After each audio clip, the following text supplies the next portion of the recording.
Io intanto ringrazio per quello che lei ha detto, Antenna 3 e Rete Veneta.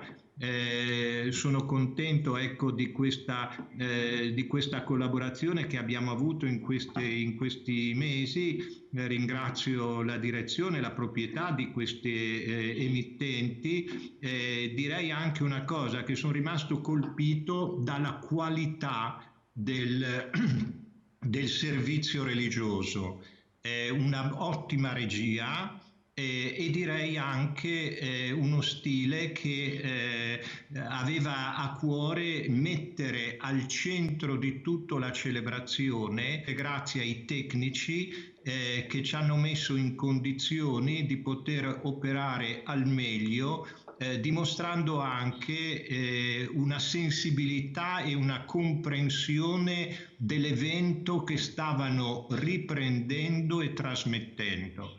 Quindi se fosse possibile, ecco, a me farebbe piacere, almeno nelle grandi feste veneziane, poter dire che anche attraverso il vostro prezioso servizio si possa continuare a comunicare con le persone lontane o che comunque sia per vari motivi non possono, non potrebbero, non potranno accedere in chiesa.